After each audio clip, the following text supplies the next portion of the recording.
طيب ايه هما الحاجتين دول؟ اول حاجة الحب، وحب غير مشروط.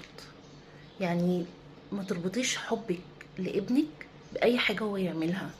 يعني مثلا ايه، اعمل الحاجة الفلانية عشان احبك، او لو جه غلط غلطة، لا انا ما بحبكش.